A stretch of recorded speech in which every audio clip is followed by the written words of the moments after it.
예, 오늘 말씀에서 우리에게 주시는 가르침과 은혜는 매우 분명합니다. 스스로를 의롭다고 여긴 이 바리새인과 스스로가 죄인인 것을 아는 이 세계의 결말이 그것을 잘 가르쳐주죠. 물론 우리는 하나님의 은혜로 이것을 알고 또 믿고 있습니다. 그러나 예수님 당시의 사람들은 어땠을까요? 특히나 이 바리새인들과 서기관들, 사두개인들 같은 사람들이 기득권을 가지고 있던 당시의 시각에서 볼 때 말이죠. 우리는 이미 은혜로 말미암는 이 믿음을 통해 알고 믿고 있는 것이지만 오늘 본문 말씀을 통해 다시 한번 이 복음의 내용을 생각해보고 우리에게 주신 이 은혜와 교훈을 다시 한번 생각해보고자 합니다. 오늘 이 말씀은 독자적인 내용이라기보다는 이미 앞에서 말씀드린 것처럼 하나님 나라와 계속해서 연관된 내용으로 이어짐을 보여줍니다.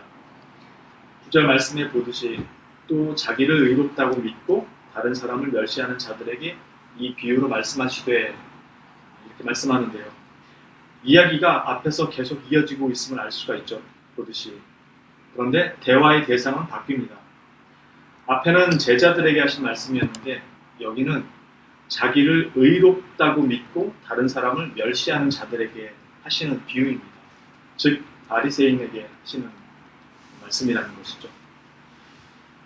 먼저 이 말씀을 이해하기 위해서 잠깐 큰 그림을 한번 생각해 본다면 전에도 몇 번 말씀드렸는데 누가복음 9장 51절부터 19장 27절까지는 예수님께서 마지막으로 예루살렘을 향하는 그 여행길에 관련된 내용을 중심으로 기록되어 있습니다.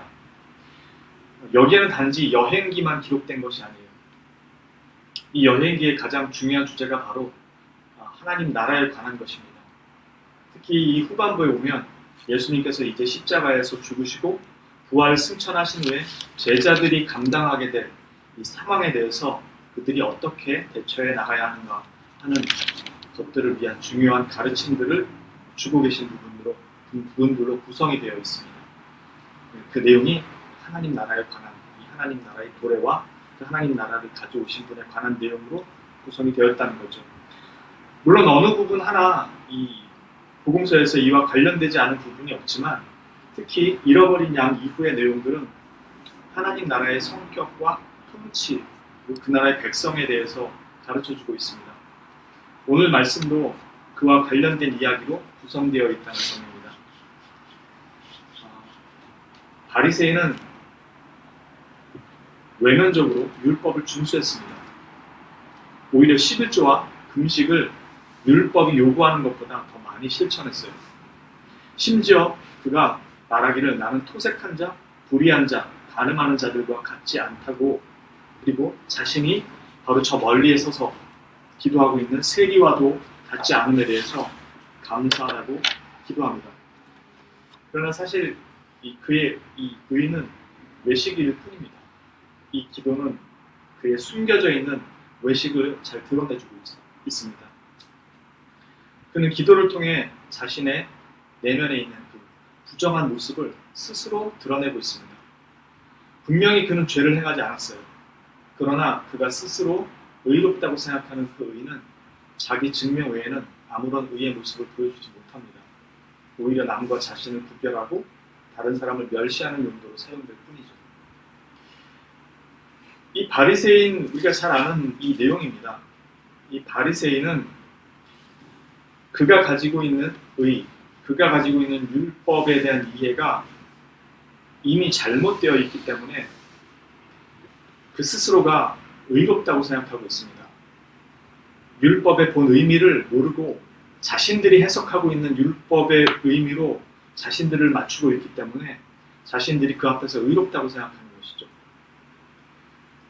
그리고 자신들이 가지고 있는 이 의는 남들과 자신을 비교하는 도구로만 사용되지 그 자신을 바꾸는 그 율법의 말씀이나 삶의 실제적인 의의 변화가 전혀 없습니다. 그렇게 된 이유는 가장 큰 이유 중에 하나가 바로 율법을 자신들이 이해하는 방식으로 해석했기 때문입니다. 율법이 본래 우리에게 가르쳐주고 있는 그 의미를 놓치고 있다는 것이죠. 반면에 이 세리는 바리새인과는 전혀 다른 입장에 서게 됩니다.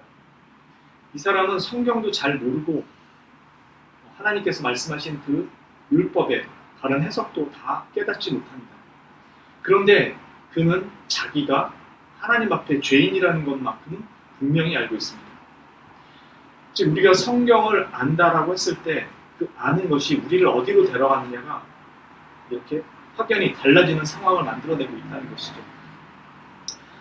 이 바리새인은 자신이 죄인이라는 걸 알기 때문에 차마 성소에 가까이 가지 못하고 멀리 서서 감히 하늘을 우러러 눈을 들어서 쳐다볼 엄두도 내지 못한 채 가슴에 손을 모으고 가슴에 손을 얹고 기도하는 것 대신에 자신의 가슴을 통회하는 마음으로 치면서 기도합니다.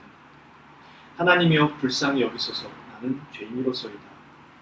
사실 이 문구에서 불쌍히 여기소서라는 말의 이 원어적인 본 의미는 화해하다, 속죄하다 라는 그런 의미로 여기서는 지금 형용사적인 표현으로 쓰였습니다.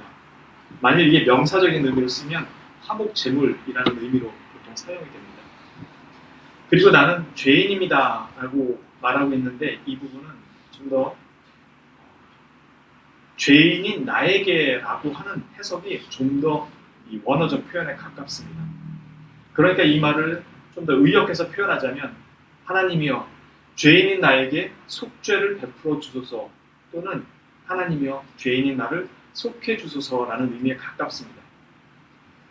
이것은 스스로를 의롭다고 여기는 이 바리새인의 모습과 완전히 대조적인 모습이죠. 바리새인은 자기가 가지고 있는 의로 하나님 앞에 내놓으려고 했던 셈이고 세리는 자기가 감히 내놓을 의가 없을 뿐더러 가진 건 죄밖에 없기에 오직 하나님의 긍휼의 그 은혜만 구하고 있습니다. 오직 자신의 죄를 속해 주시기를 구할 뿐이죠. 자신의 죄된 모습을 하나님 앞에 보이면서 스스로가 한없이 낮아지고 겸손해질 수밖에 없는 존재가 되는 거죠. 반면에 바리새인의 모습은 오히려 오늘날 우리 자신의 모습이 될 수 있습니다. 이제는 주님을 알고 주의 율법의 의미도 어느 정도 알게 되면서 나름대로 지키고 산다고 생각하다 보면 자신도 모르게 내 눈에 들보보다는 남의 눈에 티끌이 더 먼저 보이고 그게 더 크게 보이기 시작합니다. 그래서 상대방의 허물을 보고 그를 정죄하고 비난하게 됩니다. 그리고 자기가 알고 있는 것들로 그 사람을 바꿔놓으려고 많이 하게 되고 가르치려고 하게 됩니다. 사실 이것은 저도 예외가 아니고 모든 그리스도인들이 여기서 예외가 되지 않습니다. 차라리 모를 땐 죄인이라는 것을 깨닫고 하나님의 은혜를 구하지만 조금씩 성경에 대한 이해와 지식이 들어가면서 타인에 대한 지적과 비방이 생기게 됩니다. 이것이 대단히 우리가 조심해야 되는 부분인데 쉽지가 않습니다.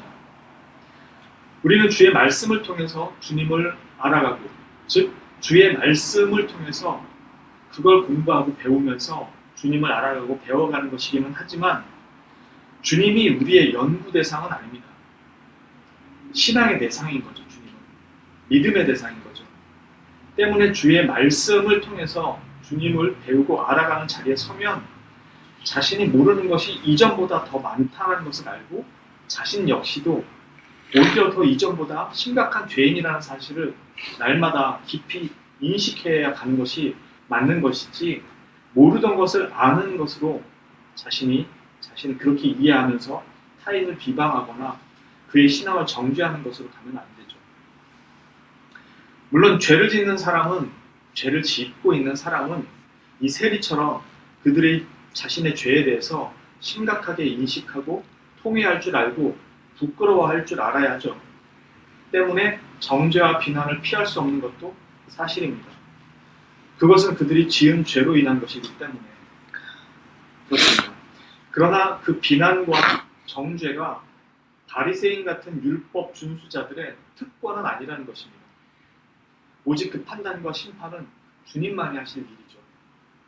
만일 우리가 주의 말씀을 따라 살면서 경건에 힘쓰고 또 그 열매들을 맺어가고 있다고 생각한다면 그것은 내가 잘하고 있는 것이 아니라 주의 은혜가 나에게 임하고 계시다라는 증거일 뿐입니다. 그래서 더 겸손해지고 감사하는 것이죠. 그러나 바리새인은 자신들이 율법을 지킨다는 것을 자신들이 이해한 방식으로 율법을 이해했기 때문에 자신들의 의로 생각하고 있는 거죠. 그래서 하나님께 내놓을 이 의가 자신에게 있다고 여기는 것이고요. 사실 이 부분은 오늘날 많이 오해될 수 있는 부분입니다. 실제로 성경이 무슨 말씀을 하는지는 잘 모른 채 성경의 문자적 의미만 가지고 와서 자신이 하나님께 열심히 봉사하고 섬기고 잘하고 있다고 생각하면서 그렇지 못한 사람들, 그리고 그런 것을 보이지 못하는 사람들에 대해서 쉽게 비방을 합니다. 네가 하나님을 알면 이러해야 되는 거 아니냐. 성경에 대한 많은 지식은 우리의 신앙을 더 풍요롭게 하고 더 굳고 단단하게 세워주는 것이 맞지만, 또 그렇게 돼야 되지만 모두가 이 지식을 통해서 구원에 이르는 것은 아닙니다. 그렇게 깨닫는다라는 것은 단순한 지식의 차원에서 접근이 아니라 자기 자신이 누구인가를, 어떤 존재인가를 아는 것으로 연결되어야 됩니다. 그러니까 자신이 깨달았다 해서 타인에 대해서 그렇지 못한 것들, 부족한 것들에 대해서 지적하고 비방한다면 그가 가진 지식이 자신을 향하는 것은 사실 없다는 거죠. 그러니까 그 지식이 자신을 바꾸는 것으로 연결돼야지 남들이 못하고 있는 것을 갖다가 찾아내는 것으로 눈이 열리면 그것은 신앙이 바람직하지 못한 방향으로 간다는 것입니다. 하나님에 대한 지식이 자신을 아는 지식으로 연결돼야 한다는 것이죠. 내가 아는 것이 곧 나의 실력이 아닌 겁니다. 아는 그것을 통해서 자신을 볼 줄 알고 자신이 그것을 실천하는 자가 돼야 하는 거죠. 그런 점에서 회개는 아는 것이 아니라 자신에 대한 죄를 알고 자각하고 그래서 마음으로 통회하고 온 힘을 다해 거기로부터 벗어나는 것입니다. 분명 처음엔 이런 세리의 마음이었던 우리가 언제부턴가 자신도 모르게 바리새인으로 변해가고 있는 것을 볼 때가 있습니다. 그때는 정말 두려움을 느낍니다. 알면서도 그것이 쉽게 고쳐지지 않는 모습을 보면 저 자신도 두렵기까지 합니다. 우리가 배우고 아는 모든 성경의 말씀은 우리 자신을 향해야 하는 것이죠. 때문에 이 참된 지식이 우리를 향하게 될 때 남이 아닌 자신의 허물을 돌아보고 은혜를 구하고 죄로부터 돌아서는 자리로 비로소 갈 수가 있게 되는 거죠. 성경과 율법에 박식한 이 바리새인이나 서기관들은 그들이 가진 하나님에 대한 이 지식이 죄인들을 향하고 있었고 그들과 다른 사람들을 구분짓는 잣대로 사용되고 있었습니다. 자신의 의의를 드러내는 도구였죠. 때문에 바리새인은 하나님의 은혜를 필요로 하지 않았습니다. 그러니 자신이 생각하는 하나님의 의라는 시각에서 자신의 의와 세리의 죄를 구분할 뿐이었죠. 이 문제는 기독교 역사 속에서 현재 진행형입니다. 단지 과거 바리새인의 문제만이 아니었고 종교개혁의 핵심도 그랬고 지금도 여전히 현재 진행형입니다. 이 하나님의 의가 무엇인지를 아직도 모르고 이 하나님의 의를 다른 것으로 대체하는 것이 아직도 현재 진행형입니다. 이 로마서 3장 21절 말씀에 보시면 이제는 율법 외에 하나님의 한 의가 나타났으니 율법과 선지자들에게 증거를 받은 것이라. 곧 예수 그리스도를 믿음으로 말미암아 모든 믿는 자에게 미치는 하나님의 의니 차별이 없느니라. 모든 사람이 죄를 범하였음에 하나님의 영광에 이르지 못하더니 그리스도 예수 안에 있는 성령으로 말미암아 하나님의 은혜로 값없이 의롭다 하심을 얻은 자 되었느니라. 이 바리새인이 생각하는 하나님의 의는 무섭고 공포스러운 옳고 그름에 대한 잣대를 말하는 것이라고 생각했지만 그것이 아니라 예수 그리스도로 말미암아 분명하게 나타나는 하나님의 사랑, 하나님의 의를 말해줍니다. 사랑과 긍휼과 인애와 자비와 오래 참으심을 통해 치유하시고 싸매시고 고치시고 새롭게 하시고 살리시는 의라는 것을 얘기하고 있는 것입니다. 바리새인은 그 의를 못 보고 자신들이 생각한 그 의로 자신들의 의를 세우려고 했던 것이죠. 분명 우리도 이 은혜로 이 자리에 있음을 고백하면서도 어느 순간인가 자신이 다른 사람들과 다르다는 생각을 은연중에 하게 됩니다. 그들의 무지와 이 신앙의 모습과 또 행위를 보면서 쉽게 비난하게 됩니다. 바울이 그들을 비난하는 것은 그들의 율법적 의의를 자랑하거나 아니면 다른 복음을 전할 때였습니다. 그때는 바울이 아주 강하게 비난하고 정죄했습니다. 이건 예수님도 마찬가지였고요. 죄인들을 향한 비난이 아니었습니다. 그러나 다른 복음과 율법적 의의를 자랑하는 것에 대해서는 아주 심각하게 저주를 받으라고 얘기합니다. 우리 스스로가 이 말씀을 통해서 우리 자신을 비춰볼 수 있지 않으면 우리 자신 역시도 쉽게 바리새인의 모습으로 돌아갑니다. 그리고 다시금 죄 가운데 서게 됐을 때에야 비로소 다시 하나님의 은혜를 찾게 되죠. 다시 깨닫게 되고요. 이 하나님의 의로 말미암아 우리가 지금 이 자리에 서 있을 수 있게 되었다라는 사실을 처음에는 믿음으로 고백하지만 시간이 지나면 자기가 가진 지식으로 이 바리새인처럼 쉽게 변할 수 있게 된다는 것입니다. 그러나 우리가 다시 죄 가운데 놓이고 비로소 넘어지고 나서야 우리가 어디에서 이 은혜를 받고 이 자리로 왔는지를 알게 되죠. 그때가 돼야 이런 세리의 마음과 같은 우리 마음이 생기기 시작하고 하나님 앞에 내가 어디서 은혜를 얻고 구원을 받았는지를 보게 되는 거예요. 이런 세리와 같은 모습이 가장 잘 드러나는 말씀 중에 하나가 시편 51편입니다. 구약성경 838페이지 시편 51편 한번 같이 보시겠습니다.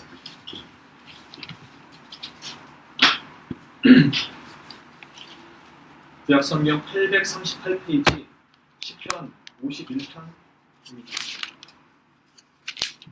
시편 51편 같이 한 목소리로 1절부터 13절까지 한번 봉독하도록 하겠습니다. 51편입니다. 함께 봉독합니다. 하나님이여 주의 인자를 따라 내게 은혜를 베푸시며 주의 많은 긍휼을 따라 내 죄악을 지워주소서. 나의 죄악을 맑게 씻으시며 나의 죄를 깨끗이 제하소서. 물은 나는 내 죄가를 아오니 내 죄가 항상 내 앞에 있나이다. 내가 주께만 범죄하여 주의 목전에 악을 행하였사오니 주께서 말씀하실 때에 의로우시다 하고 주께서 심판하실 때에 순전하시다 하리이다.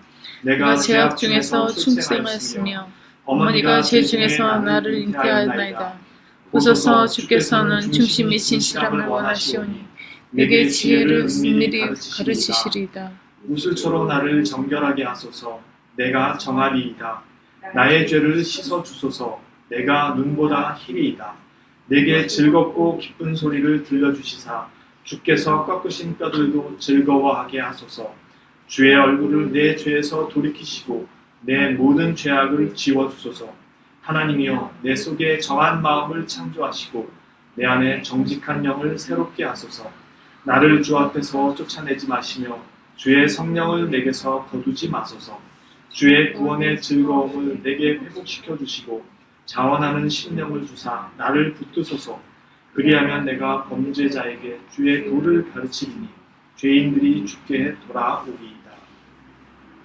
이 시가 다윗이 밧세바를 간음하고 난 다음에 쓴 시입니다. 하나님 앞에 합당한 자라고 여김을 받았던 다윗이 범죄한 후에 주님 앞에 통회하는 마음으로 회개하며 쓴 시입니다. 나머지 14절 끝까지 같이 또 읽겠습니다. 함께 읽습니다. 하나님이여 나의 구원의 하나님이여 피 흘린 죄에서 나를 건지소서. 내 혀가 주의 의를 높이 노래하리이다. 주여 내 입술을 열어주소서. 내 입이 주를 찬송하여 전파하리이다. 주께서는 제사를 기뻐하지 아니하시나니 그렇지 아니하면 내가 드렸을 것이라. 주는 번제를 기뻐하지 아니하시나이다. 하나님께서 구하시는 제사는 상한 심령이라. 하나님이여 상하고 통회하는 마음을 주께서 멸시하지 아니하시리이다. 주의 은택으로 시온에 선을 행하시고 예루살렘 성을 쌓으소서. 그때 주께서 의로운 제사와 번제와 온전한 번제를 기뻐하시리니 그때 그들이 숫소를 주의 제단에 드리리이다. 다윗이 밧세바를 간음한 다음에 밧세바가 임신하자 자신의 죄를 감추기 위해서 우리아를 죽이죠. 정말로 감히 상상할 수 없는, 다윗이 우리보다 더 신앙이 좋으면 좋았지 나쁘진 않았을 겁니다. 그런데 그가 우리가 생각하는 죄보다 훨씬 더 심각한 죄를 저지른 거예요. 저희 중에 쉽게 살인할 사람은 없을 겁니다. 그런데 다윗은 밧세바를 간음하고 살인까지 저지릅니다. 우리가 이런 죄를 저지르지 않고 있어서 우리는 이 심각성을 잘 인지하지 못할 수도 있지만 사실 다윗도 이 정도였다면 우리도 똑같은 죄를 저지를 수 있죠. 다윗은 이 시를 통해서 우리가 알 수 있는 것은, 다윗의 이 시를 통해서 우리가 알 수 있는 것은 바로 하나님께서 우리에게 원하시는 모습이 어떤 것인지를 볼 수 있게 됩니다. 하나님께서 원하시는 것은 상한 심령이지 외적인 이런 제사의 모습과 같은, 하나님 앞에 우리가 무엇인가를 더 바치고 뭔가를 더 얻는, 그 영광을 위해서 무엇인가를 더 얻는 것이 아니라는 것을 보게 됩니다. 우리가 드러내고 증거해야 할 하나님의 영광, 은혜, 자비, 긍휼과 같은 것들은 우리가 그분에게 무언가를 더 얻는 것으로서가 아니라, 얹어놓는 것으로서가 아니라 우리에게 베푸시며 행하시고 계신 그것을 드러내고 증거하는 것입니다. 그래서 그 결과가 무엇을 우리 안에서 변화시키고 있는지를 보이는 것들이죠. 영광의 거울로 말이죠. 바리새인이 보여줬던 모습이 아닌 세리가 보여주는 모습. 물론 세리가 지켰던 율법의 모습들을 우리도 지켜야 하지만 세리가 지킨 것과는 다른 모습인 거죠. 그 율법이 본연적으로 우리에게 요구하시고 가르치는 그 모습을 회복해가는 거죠. 계속해서 우리 시편 103편 한번 보겠습니다. 구약성경 876페이지입니다. 이 세리와 같은 자들을 하나님께서 어떻게 대하시는지 보여주는 모습이 말씀, 이 내용을 다윗이 증거하는 내용이 있습니다. 103편 7절부터 14절까지 함께 보겠습니다. 103편 7절부터 14절까지 한 목소리로 있습니다. 그의 행위를 모세에게, 그의 행사를 이스라엘 자손에게 알리셨도다. 여호와는 긍휼이 많으시고 은혜로우시며 노하기를 더디하시고 인자하심이 풍부하시도다. 자주 경책하지 아니하시며 노를 영원히 품지 아니하시리로다. 우리의 죄를 따라 우리를 처벌하지는 아니하시며 우리의 죄악을 따라 우리에게 그대로 갚지는 아니하셨으니 이는 하늘이 땅에서 높음같이 그를 경외하는 자에게 그의 인자하심이 크심이로다. 동이 서에서 먼 것 같이 우리의 죄가를 우리에게서 멀리 옮기셨으며 아버지가 자식을 긍휼히 여김같이 여호와께서는 자기를 경외하는 자를 긍휼히 여기시나니 이는 그가 우리의 체질을 아시며 우리가 단지 먼지뿐임을 기억하심이로다. 지금 여기서 보는 것처럼 하나님이 자신 앞에 나와 죄를 고백하는 자들을 바라보시는 모습입니다. 저와 여러분이 바로 이런 은혜를 누리는 사람들이죠. 주를 사랑하기에 그 말씀대로 살아보고 싶고 또 그렇게 되기를 소망하고 하나님을 기쁘시게 하는 자로 살고 싶지만 너무도 무지하고 약하고 죄에 발빠른 존재들이라 늘 한숨과 탄식과 자신에 대한 좌절감으로 날마다 이런 것들을 날마다 경험해야만 하는 존재들에게 하나님께서 선언하시고 베푸시는 은혜의 약속들입니다. 여기에 무엇을 더 들고 하나님 앞에 나아갈 수 있겠습니까? 여기에 뭘 더 필요로 한다고 그 하나님의 영광을 위해 얹어놓을 게 있겠습니까? 그저 예수 그리스도의 은혜로 나를 긍휼히 여기시고 다시 새롭게 하여 주십시오라는 이 기도 외에는 더 얹을 것이 없습니다. 그저 은혜에 대한 믿음과 감사뿐이죠. 이제 이 말씀은 뒤에 있는 어린아이들을 데리고 오는 이야기로 이어집니다. 그리고 주님은 아이들을 데리고 오는 그 사람들을 꾸짖고 떼어놓으려 하지만 오히려 주님은 그 아이들을 부르시죠. 신앙적으로도 무지하고 연약하고 어른들 틈에 끼일 수도 없는 그 약한 아이들을 부르십니다. 그리고 오히려 하나님의 나라가 바로 이런 아이들과 같은 사람들의 것이라고 말씀합니다. 오히려 누구든지 하나님의 나라를 이런 어린아이와 같이 받아들이지 않으면 결단코 그 나라에 들어갈 수 없다고 선포하고 계세요. 그 자신은 너무도 연약하고 무능해서 아무것도 할 수 없는 존재들이 갈 수 있는 나라라는 것입니다. 오히려 스스로 가진 것으로 가고자 하는 자가 갈 수 없는 나라죠. 아이들끼리 투닥거리다 보면 결론은 자기 부모님 자랑으로 끝나는 경우가 대부분이죠. 아이들끼리 싸울 때 보면 우리 집에 뭐 있어? 너네 집에 뭐 있냐? 이런 것들로 시작해서 서로 자기 집에 뭐 있네 없네 나도 뭐 있다 뭐 이런 식으로 자랑으로 시작해서 결국 끝에 와서는 지들 엄마 아빠가 최고라는 것으로 끝납니다. 이 싸움. 그게 아이들이죠. 자기가 가진 것이 아무것도 없어서 결국에는 자신들의 부모에게로 돌아가고 모든 것을 부모에게 기대해야 하는 아이들. 이 하나님의 나라는 이런 자들이 들어가는 곳이라고 말씀하는 것입니다. 이것은 우리 같은 사람들에게는 말 그대로 복음입니다. 최고의 희소식이고 더 좋은 소식이 없어요.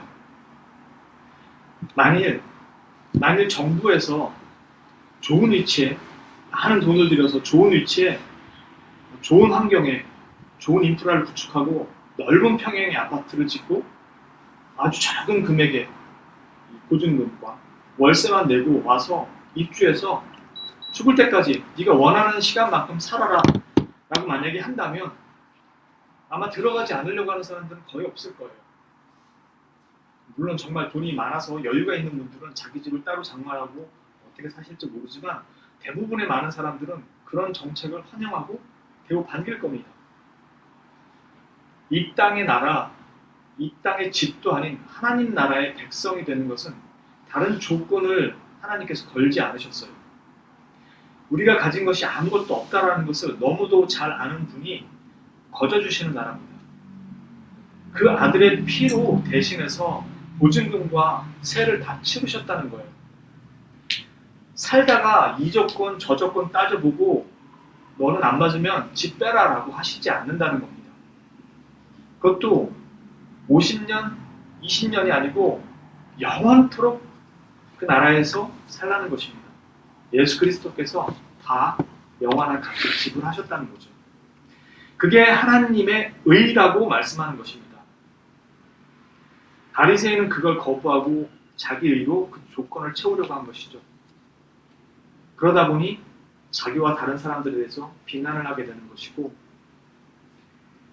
이 세리는 자기에게 그런 의가 전혀 없다는 사실에 하나님의 은혜만을 구하고 하나님께서 그걸 속해 주시기를 그 어린 양의 피로 대속하는 것처럼 자신의 재물을 번제물을 드렸던 것처럼 하나님께서 자신의 죄를 속해 주시기만을 구할 수밖에 없었다는 것이죠. 그리고 하나님은 그 사람에게 의롭다고 선포하시는, 즉 우리의 모든 신앙이 전적인 하나님의 은혜와 하나님의 도우심을 구하는 자리로 돌아오도록 하는 것이라는 것을 가르쳐 주십니다. 우리는 그 조건을 만족시켜서 집을 얻으려고 하는 사람들이 아니라 그 집을 얻은 자로서 그 집을 꾸미고 살아가기 위해 그것들을 주의 말씀을 배우고 지키려고 하는 자들인 거죠. 그걸 지켜서 조건을 만족시켜서 집에 들어가는 게 아니고요. 이 땅의 집도 아닌 하나님 나라를 얻은 자들이기 때문에 그렇습니다. 그래서 그 나라에서 어떻게 살아가는지를 배우는 거죠. 그저 상한 심령과 통회하는 마음으로 하나님 앞에 서기를 바라시는 것이죠. 우리 주 예수 그리스도의 의를 믿음으로 덧입고 말이죠. 우리 스스로가 그분의 은혜만을 필요로 하는 존재라는 것을 자각하게 하시고 이런 우리가 존재라는 것을 자각하는 때가 우리 삶에서 많으면 많을수록 깊으면 깊을수록 주의 은혜도 더 풍성해지고 더 깊어진다는 것을 여러분들이 깨닫고 배우셨으면 합니다. 저와 여러분 모두 이 은혜의 자리를 항상 사모하고 믿음으로 담대하게 나갈 수 있기를 주님의 이름으로 축원합니다.